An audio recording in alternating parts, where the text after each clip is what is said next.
라면이 이제 한국을 넘어서 세계인들에게 익숙한 즉석식품이 됐는데 네. 라면 수출액이 지난해 처음 1조 원을 넘었잖아요. 근데 올해도 분위기가 좋다고요?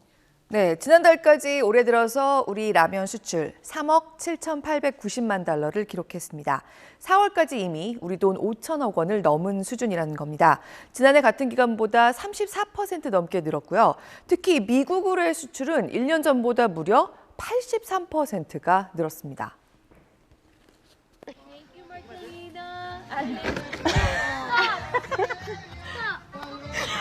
Let me see. What is it?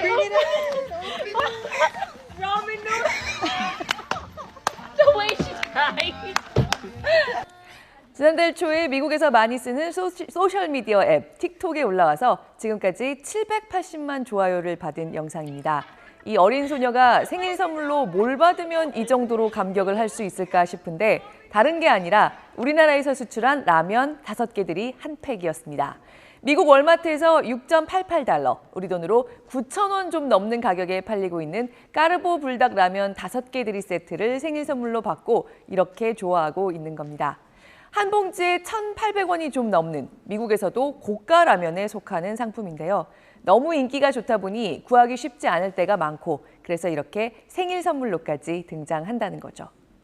네, 저렇게까지 좋아하는 걸 보니 좀 신기하기도 합니다. 네. 이렇게 한국 식품 찾는 사람들이 확 늘어난 게 온라인에서 먼저 화제가 되고 이어서 인기를 끄는 경향이 계속 이어지고 있다고요. 네, 한국식 양념치킨, 떡볶이, 그리고 지난해에는 냉동 김밥까지 특히 미국에서 차례로 큰 화제가 됐었죠.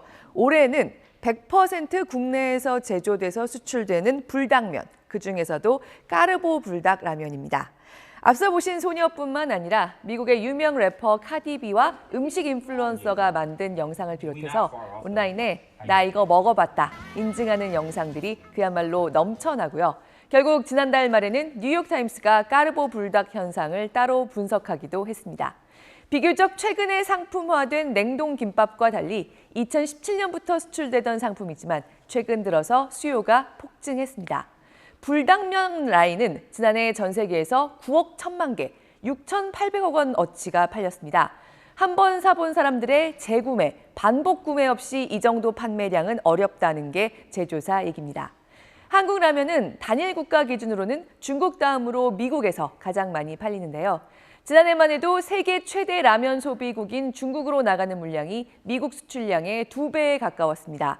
그런데 올해 들어서 중국 수출은 9.5% 늘어난 반면에 미국으로는 83%나 급증하다 보니까 수출량이 엇비슷해졌습니다. 이대로는 한국 라면 소비, 미국이 중국을 곧 추월할 거란 전망도 나옵니다. 올해 들어서 4월까지 우리나라 농식품 수출의 최대 시장, 미국이 일본과 중국을 제치고 1위로 단번에 뛰어올랐는데요. 미국으로의 전체 식품 수출에서 13% 정도를 차지한 라면 수출이 이 정도로 급증한 것도 영향을 미쳤습니다.